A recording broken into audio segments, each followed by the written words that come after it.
What's the deal, guys? It's Show. And Cash. Let's get it. It's Cash and Show do football. How you doing, man?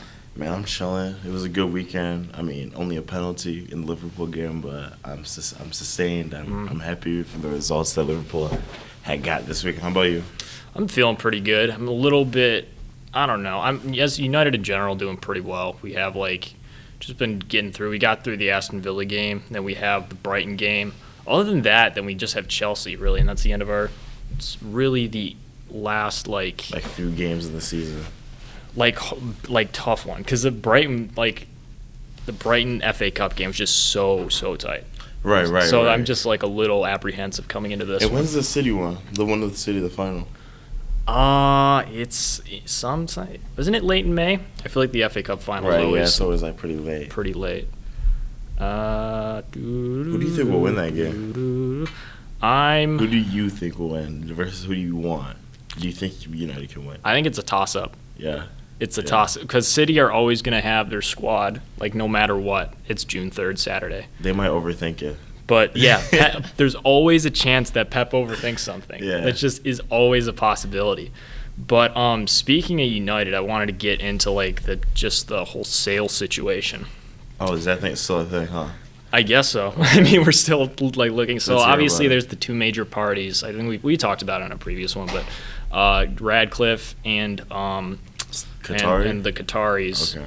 Okay. So it was It's still a rumor, but it was reported that there was the Radcliffe bid with Ineos was worth. It was more of a important. I think that's how they worded it. Bid. It was worth more to the Glazers. Okay. Because essentially, I don't know I can't put it exactly correctly, but they were essentially going to buy out the majority of the shares, but the Glazers were going to keep a lot of the important shares that would allow them to veto a lot of decisions and make certain things happen. Okay. So they still overall own the club. Exactly, and that's why there was that big protest. Yeah. On last weekend for the Aston Villa game at Old Trafford, because people were just we need a full sale. Right. Yeah. We need a full sale. It's just because the Qataris are actually going to want to buy out or clear the debt first of all, and then actually upgrade Old Trafford and actually keep this thing right. Yeah, a lot updated, right. Essentially. So other than reporting on that, there really isn't much going on that because but it's really concerning because the transfer window is weeks away. Right. So that's where everything's at with that. Okay. But concerning the transfer window, I don't really see us getting anyone else than Harry Kane. Your whole squad, no midfielder, no. No. I mean at striker. Sorry. Okay. Yeah. Yeah. Me too. Obviously, really obviously we don't know the budget right now because we don't know the owners, who the owners are going to be, what the situation like that is going to be. But wouldn't you take a young striker right now? Definitely, I would almost rather that. But I just see it just makes. It seems like that's what's going to happen because I don't really see him going anywhere else. Number one. Number two, it just seems his contract up this season. Next season, but he wants to leave. And and Tottenham will get money. Spurs need to get something for him if they're going to let him go. Right. But yeah, it's just one of those. It kind of feels like Van Persie, but on a much lamer scale. What do you mean? Because it's Van Persie was he was kind of going out for the league title, and that's what Kane is essentially doing. Right. But it seems we're kind of not compromising, but a little bit, because I would want someone like Victor Osimhen or Dusan someone coming through versus a Harry Kane who's he's very experienced. I would rather get goals in him. Exactly. I would rather have someone come in who Ten Hag can actually morph into the striker that he wants. Right. Because he's going to want a striker that can do everything, hold the ball up, be present, have a presence. Exactly. So I'd want someone Gonzalo Ramos is kind of I would want him as someone a backup, almost a number 2 striker. Okay. Someone to come in like that. Yeah. But I would want some Dusan Vlahovic is just a beast. Vlahovic. I want Vlahovic very bad. You're not getting Vlahovic. You just bought a whole front line. You just got a whole $100 million striker in Darwin Nunez. So, so I mentioned the Brighton game. Considering the Brighton game now, My prediction, I think we'll get it done. I think it's going to be really tight, but I think Brighton are going to be a lot more open because it's in the Premier League and because it's not like the one-off game like the FA Cup. Who'd you guys play last? We played Aston Villa last weekend. It was another very tight game. Yeah, very tight. It was funny because like that Bruno goal, I was watching the highlights again with my dad. Yeah. And I didn't notice it when I first watched the game, but his finish, when you know how Rashford shot it, it was kind of a slow, not like slow, but it didn't have that much pace to put in the back of the net. Right. But so Martinez blocked it, and then it went to Bruno on the right side, right? Bruno hit it like on a bounce. It deflected off of a Villa player. Yeah. And it was like I don't know if it was off the bounce actually from when he hit it, but it was like. I think it bounced and then it kind of hit him and like it took the trajectory off a little bit. Yeah. I think so. But he shot it and then it bounced off. Was it Mings? Yeah. I forgot. I think it was Tyrone Mings, but I think, so it was like so tight margins. So with this Brighton game again, I think that's going to be tight too. I'm still predicting. I'm still going to predict 2-0. Yeah. I think we'll still get it done. Rashford, I think will score. I think Rashford's due for a goal too. Yeah. I think Rashford will score. And we just got the starting 11 out, so Bruno is playing back in the at number 10. Okay. So that'll be interesting. Mm-hmm. It's 40 minutes. Okay. It's in 40 minutes. So yeah. So the starting 11 is De Gea, Delot playing left back. Luke Shaw playing center back, Lindelof on the right, and Wan-Bissaka, Fred, and Casemiro. Fred hasn't started in a minute. That's another thing. Rashford, Bruno Fernandes, and Anthony with Anthony Martial up top. Okay. So that's a little different because Martial. I just feel like he's going to go. Nah, he's definitely going to go. Unless we keep him as like a backup, but at that point, even then, it's like I don't think he's not fit enough. Yeah. He just doesn't stay fit. No. So I kind of wanted to move on to how just your general feeling about Liverpool now, because now you've strung a couple results together. Right. It feels like the vibe. Honestly, my feeling right now is I'm so happy that Trent is in the midfield. Like kind of that has changed. That has changed how we play. Right now, this summer we need a right back.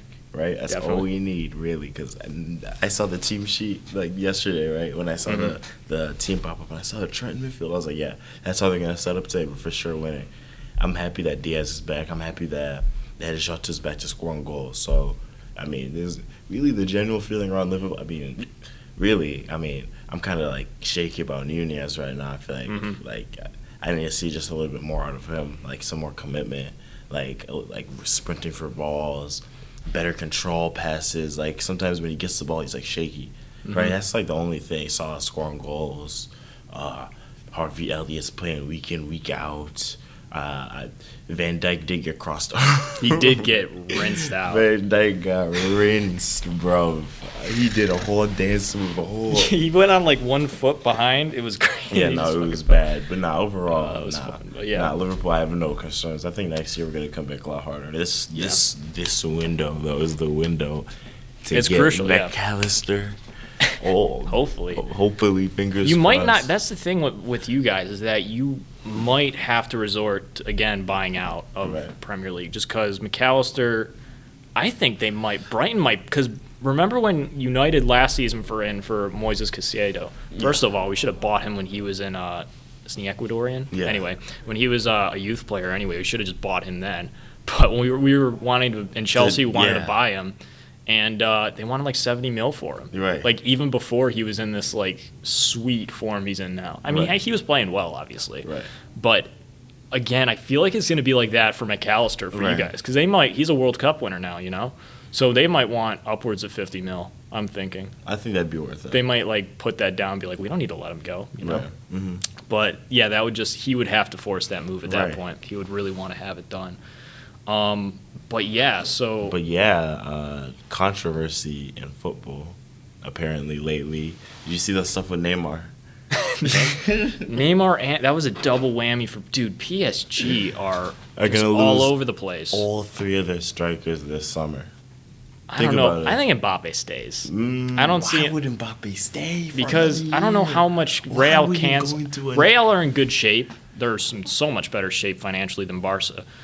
I mean, Barca are going to win the league, so I mean that helps. But They're going to buy Bellingham. Looks like we'll get into that in a sec, too. Yeah, that too. It's looking like they're going to win the race for Bellingham. Who else? Do they need to replace really anyone else? Or are they just going to go, time to pull the trigger for Mbappe? Right. Their defense is solid. They need a left back, but, I mean, they can work with Camavinga. They can Benzema. I think he might stay a backup because he's going to want game time no matter what. I'm telling you, Benzema is probably the next backup that they need because they're left, they're right. Backup? Oh, you mean a backup for Benzema? Someone to come in for them because now if Bellingham comes in, that's kind of that midfield. Like it's kind of set. It's set until Modric or Kroos leaves. It's set for like 5 years or so. I've always had this like funny feeling that Modric and Kroos are going to leave at like the same time. Yeah, me too. But then like Casemiro left by himself, and it was like. Yeah, like if. But where would Modric go? Good question. I think he's just straight. I think they both just straight up retire. I think they both do because he's old, is he not? Kroos is old. They're both old. I think Modric is a few years. He has a few years on Kroos. But like if Toni Kroos that went to the Premier League, it'd be like a Schweinsteiger situation. Yeah, he wouldn't be as well. He wouldn't fit as well. He'd just be there. He would have to go to City realistically. But I don't think Pep would want him. Why would Pep want an old, slow Toni Kroos? Real Madrid player. Yeah. No, he wouldn't want him. Yeah, I just see them straight up retiring. Yeah, me both too. alone. But yeah, Messi.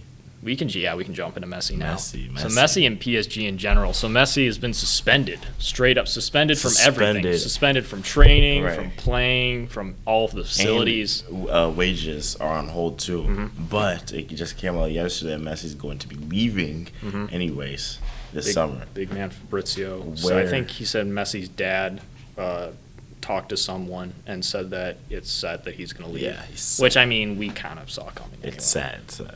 So Barca could sign him, but it's not looking good right now. He's not going to get as much money as he made before. No, definitely not. Yeah, he won't for sure.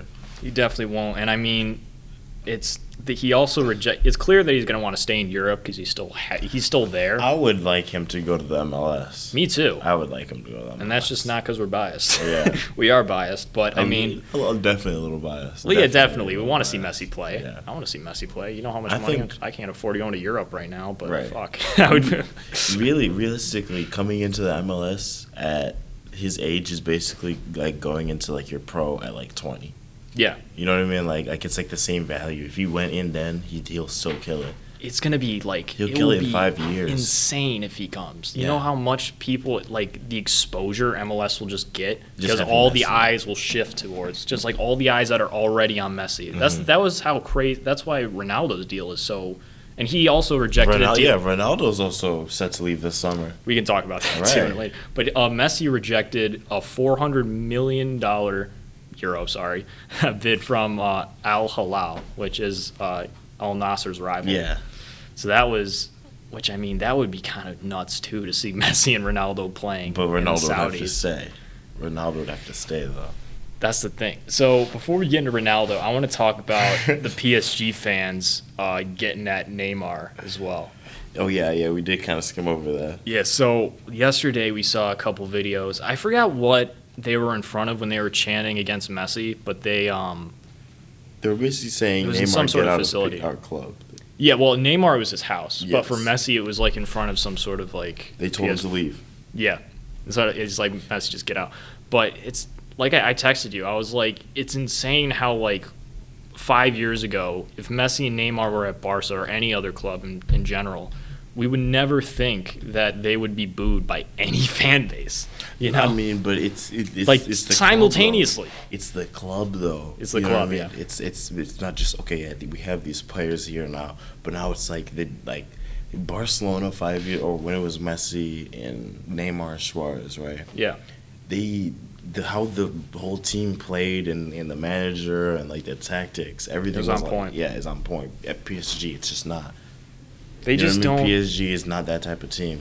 They're trying to like, I don't know. They try and shove all these the front. It's just so top heavy, right? And they just that Messi and Neymar are not going to defend like that. But I mean, at some point you still need to, if you're going to play them, you need to compensate for them. Right. That's the thing with midfielders. Plus Mbappe. And Mbappe. You know Mbappe's not going to defend. Yeah. I mean, who plays really at straight? It's really Mbappe up front, right? That's all you can really do. So, I mean, like... And he doesn't even like to play up front, by the way. He likes to play left wing. It's not like they have a nice relationship with him right now either. Yeah. So, like Messi, it's not like Neymar and Mbappe have the best relationship either. No. Yeah, it's always been like Messi shaky. and Neymar... Mbappe and Neymar have never got along. Because weren't they, like, feuding over, like, penalty kicks? Yeah. That's just not... Like, you just need a character at some point, either as the coach or just someone who disciplines. I mean, but at that point, you can't really discipline Neymar in that way anymore, unless you, like, actually connect with him. Right. But regardless, PSG, we have nothing else to say about y'all. It's just a hot shit mess. show. Hot mess. So where do we see them, like, getting... Because I don't see them... I just don't see them getting rid of Neymar. I don't see them winning the Champions League. I don't think they can win it. Squad. I don't think with Neymar or Mbappe. I mean, Messi's going to leave regardless. But I don't think with this squad they can win the Champions League. Definitely not. No, definitely not. They need like a solid. If they're going to keep playing with a 4-3-3, it's going to be a solid midfield. I mean, they've kind of changed. They've kind of been all over the place because they sacked their coach too. Right. But yeah, so enough of PSG. I'm sick and tired. Enough of PSG. So with Ronaldo. I don't know. Grass isn't always greener, man. It isn't. He wants to leave. Ronaldo apparently, wants to leave. I don't think he will. Once he gets I think he'll kind of just wake up and be like, I'm kind of... Where will he go? MLS? Where will he go? MLS, because we saw 6 months, or not even 6 months ago, that when he did want to leave, he thought that everyone was just going to be like, Ronaldo, no, nobody wanted him.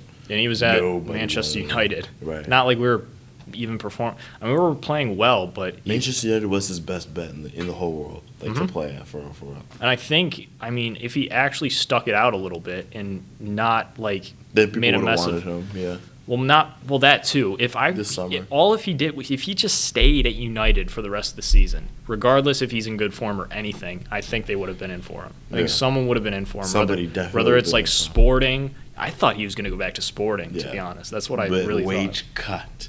Yeah, they cannot afford him. They cannot afford him. Wage cuts. So no. So yeah, I don't, because I don't think he can go anywhere unless he takes a massive wage cut to go.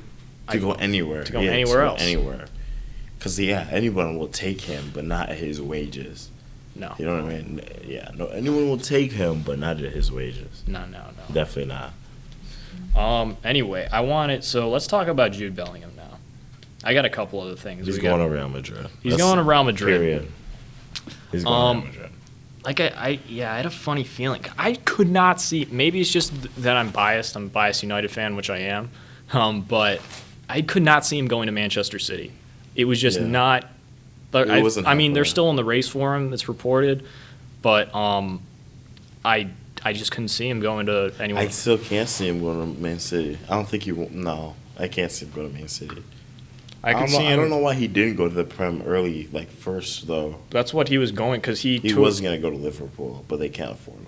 He was going to go to Liverpool this summer, but I think he would have wanted to. He's probably where he wanted to go. Because he was, I think, wasn't he in talks with Klopp? His dad, all that. They visited, everything. They visited United too before he went to Dortmund. That was the craziest thing. Yeah. Sir Alex came out and showed him around, gave him a private tour, and they saw Ole. I guess they met Ole, and they were like, "Hey, he's a noob." So no plan. Which was the correct decision. He went to Dortmund, and now he's where he is. Going to Real Madrid is never the wrong decision. Never. It's like if you're not like unproven, but the only thing is like the fans will turn on you if you don't perform there.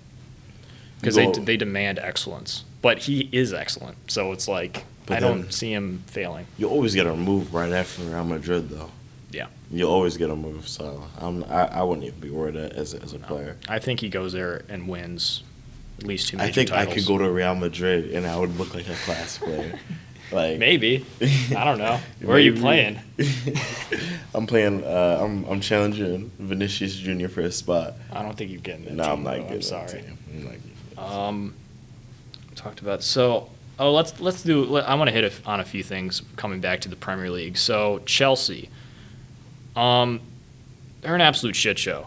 They're an absolute. I forgot how many games it is. They have like. When was the last time they won a game? Good question. I actually looked that up. When was the last time? The last time. won a game? I mean, when. What is their form right now? Draw, loss. I don't even think it's loss or draws. Season. Loss. This is in the Premier League, okay? So going back until the last time they got points was at Leicester on March 11th. They beat them 3-1. Drew to Everton 2-2. Loss against Aston Villa 2-0. I mean, a lot of people have lost against Aston Villa. We could put it past them. Draw to Liverpool, decent result, 0-0 at home. Lose. This is where it really takes a turn. Lose to Wolverhampton Wanderers on April 8th, 1-0. Match day. Lose to Brighton at home, 2-1. Lose to Brentford at home, 2-0. Lose at Arsenal away, 3-1. Yeah. And we are now where we are. So it's just damn. It is rough. I think it was a like Chelsea fan lately. That's what I've been thinking for so long. It has to be rough. How do you even like? They're 12th. How do you even stay loyal to a club like that, man? Very. For this many years. It's a very. I don't know. I don't like Chelsea. And we're all laughing at them, obviously. You can't even buy yourself a striker. You can't even do it. You buy a striker, they will flop. They got Lukaku coming back. Yeah. You might as well buy a bad striker, and they might become good. Just buy 3 strikers. One of them will turn out well. Yeah, you know what I mean? Yeah, every summer. 3 strikers. Yeah, but they're playing Aubameyang up front now. Like, what's going on? What's wrong with that? Well, bro, why does everyone hate on Aubameyang like he's not class? He hasn't played well in like at least 2 seasons, man. Bro, he's not a Premier League striker. When he was at Barca and Arsenal, he doesn't deserve to start for a top 6 team anymore. Okay. The Chelsea needs someone. I would take Aubameyang over low-key Nunez. Really? Low-key? Right now, you replace Nunez in your team. I don't know if I would replace him, but you play him over. But like, there's a lot of things that Aubameyang is better at than Nunez. At least just being calm on the ball. At least just being calm on the ball. You know what I mean? Like, okay. Like Nunez does have some flaws. You know what? Maybe right now I would play him up front. I'd play him definitely over Weghorst or Martial. But I would play Aubameyang over Weghorst. I would play Aubameyang over just as like your first choice straight. The player who wears your number 9. Okay, yeah, over Kai Havertz. Over Kai Havertz. Fair enough. Right. But they've been okay. Kai Havertz just isn't a striker though. That's the thing. Over Richarlison. I'm choosing Aubameyang. No, I'm choosing Aubameyang over Richarlison. Actually, yeah. In the Premier League. Yeah, right? Maybe okay at Brazil he's cold. Right. So it looks like they're getting Pochettino. Which isn't the worst choice in the world. Who? Chelsea. It's not bad. It's not a bad choice. They'll get back to their ways. They'll be back. It's just, I don't know, Todd Bowley. What the heck happened, though? They just mismanaged the situation. We went from being the best defense for like X amount of months, having the best goalkeeper in Mendy that just wouldn't concede anything. I used to hate playing Mendy. Yeah. Right? You could not score against him. He was quite right? I mean, it all came down. Like Thomas Kai Havertz, Christian Pulisic, right? Mason Mount, all on the come up. Were on the come up, right? Mason Mount has disappeared. He's gone, bro. He was injured for a while. Yeah, true. I mean, now I think he came back. I think he played all right, but I mean, like Chilwell's had injuries, yes. Reece James has, but I think it really goes back. They were having those injury problems, I think, when Tuchel was there. Right, and that's the last time they were good. Yeah, that's what I mean. I think it all comes down. They sacked Tuchel, got Potter, which wasn't the worst choice in the world. That was a bad choice. Wasn't the worst one though. Wasn't the worst one, wasn't the best. I think that at the time it wasn't a bad choice, right? But afterwards, it was a horror. Well, I think the thing was Graham Potter does not have the personality to come in and just like take Chelsea by the scruff of the neck and just run. He doesn't like Mourinho would have done that. Someone like a personality like Mourinho with that sort of would have done that. Yeah. I don't think Potter had the I think it was just not the right Chelsea appointment. Was shit. Yeah, I don't think it was the right appointment. It was the main. Potter's Chelsea was shit. Potter's Chelsea, if anything, is probably the worst Chelsea that I've ever seen. They're very bad. They're very bad, bro. They're and they have the potential to be wonderful? Yes, they have the talent. I think they kind of, when they appointed Frank Lampard, it was just like they accepted the fact that they're not going to be. They're just taking that loss for the season. Right. They're just like we're just throwing the towel in. And so let's embarrass Frank Lampard. Maybe not even that. Just get someone who can take the hits because he's been sacked by 2 different clubs now. He sucks. Frank Lampard sucks. There's no direction with Frank Lampard. I mean, I think it's kind of a little the situation in general is just not good. The players are just lost. They have no personality whatsoever. But when you really look at it player for player, I think Chelsea has more talent than Liverpool. Now, in quantity, yes. In quantity, they play definitely. You know what I mean? Like they could fill almost 3 teams. Tottenham. In Tottenham, yeah, definitely. In Tottenham. There's no way they should be 12. Every time I say it, I can't believe it. But yeah, Chelsea. Just 2 other things in Prem I wanted to touch on. Leeds just signed Sam Allardyce for the last 4 games of the season. Big Sam, which is weird. It's a Hail Mary, but it's one I kind of like. It's desperate. They're just like Sam Allardyce. This is gonna Premier League manager Sam Allardyce. And the last time he was sacked was by West Brom, which he relegated. So yeah, he's not a good manager. He's out of his time. He's not a good manager. I think it's past. It's just past him now. Yeah, I don't think he should even. He might just Sean Dyche it. I mean, that's kind of the same. They kind of have Sean Dyche and him have kind of the same philosophy. Right. They're just getting results no matter what. Right. But maybe that's what they want. But Sean Dyche is the last. Super desperate. He's the last of that generation. Sean Dyche. He's the last of that. And you're not gonna see that. Even then, he might get sacked by Everton after this season. Right. Look at managers today: Klopp, Ten Hag, Pep. You know what I mean? Arteta. Yeah. Arteta. Like these are the managers today. Mm-hmm. Right. Ancelotti. Right. That's the type of football we play today.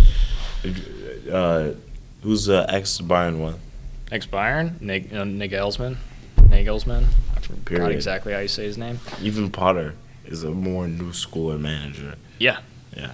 Yeah, because Potter got Brighton to that point. Right. De Zerbi, by the way. I love De Zerbi. Right. I just love the way he operates. I think that whole club, Brighton, I'm going to touch on. Well, we already kind of talked about Brighton at the with United, but that's just, wow. They're just run so well. Just runs with the squad they have, they're just insane. Anything. That's all I wanted to say on that. I wanted to talk about Crystal Palace, kind of a left field thing, but ever since they hired Roy Hodgson back, they look good. Yeah, they have looked good. They look good. They should have kept Vieira, though. You still think they should have kept Vieira? I still think they should. I thought it was. I love Vieira. There was no problem. That job, but there was no problem. Right now, I think they were just in some bad form. Right. I think that's what it was. I mean, it was really tight with the relegation battle, but I think it was right now. They could have built something with Vieira rather than. That's what I mean. Right. So they just revolted back to what they always knew. They're going to stay in the Premier League, but I think they always were. They're not going to advance anymore now. I think they were advancing under Vieira. Like they might, who they get? Roy Hodgson. He's who they had for. They might years. Be very stagnant now. I think wasn't it until the end of the season. I think it might only be until the end of the season, but. Crystal Palace is a club that stays in one position for a very long time. They've always been 10th. Yeah. They're like perpetually 10th, 11th, 12th, 9th. It's just they're just in that mid-table. They're like the epitome of a mid-table club. Yeah. But yeah, that's all I wanted to touch on. But did you see the news about U.S. just signed a new sporting director? No, I actually director didn't. of football. So this guy, his name is Matt Crocker. He's a Welsh guy. He was with Southampton for the longest time. Before that, he was with the England youth setup.